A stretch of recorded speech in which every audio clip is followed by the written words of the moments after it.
Mohon maaf saya sampaikan sebelumnya karena kapasitas handphone saya kecil sehingga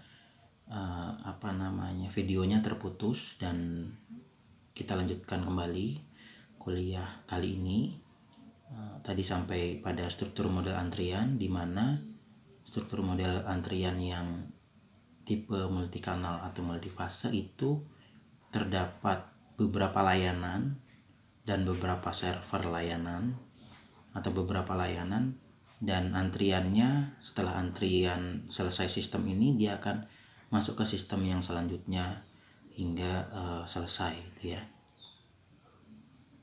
Nah, ini struktur model antrian.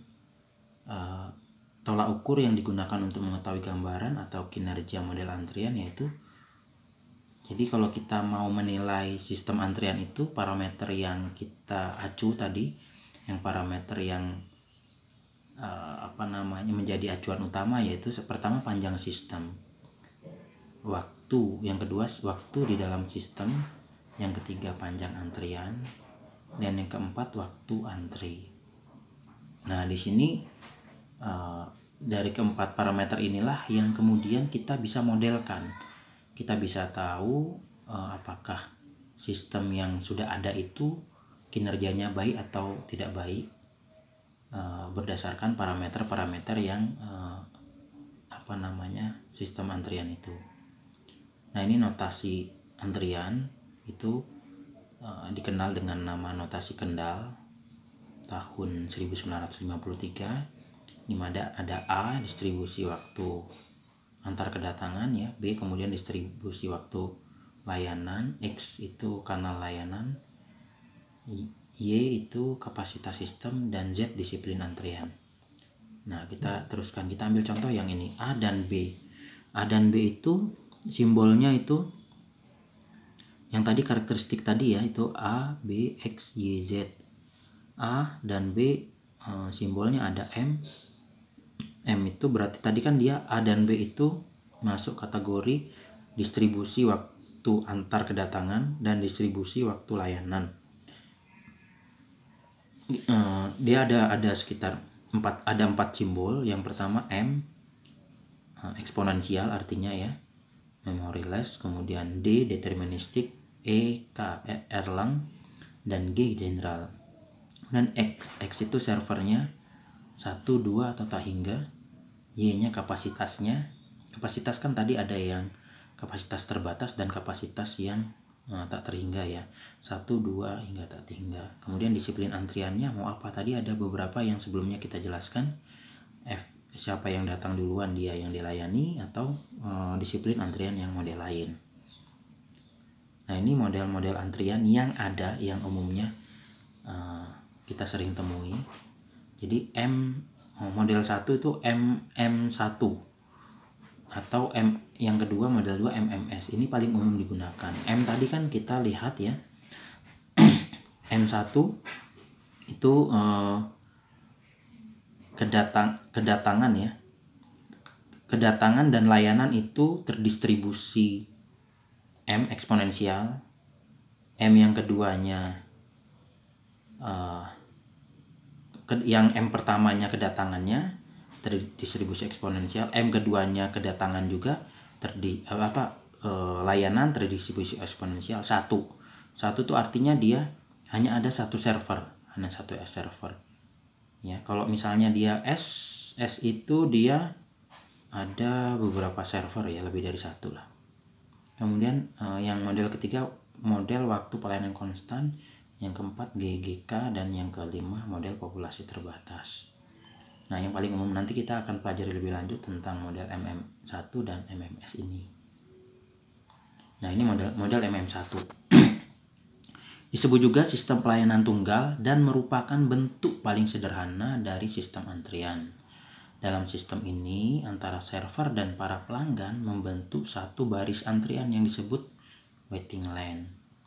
Nah, karakteristik model ini adalah satu, laju kedatangan pelanggan atau lambda ya, berdistribusi Python, kemudian laju tingkat pelayanan new berdistribusi eksponensial ya. Hanya ada satu strip server ya kan, karena satu ya. Panjang antrian tak terbatas, dan jumlah pelanggan tak terbatas, disiplin antrian pertama datang pertama dilayani.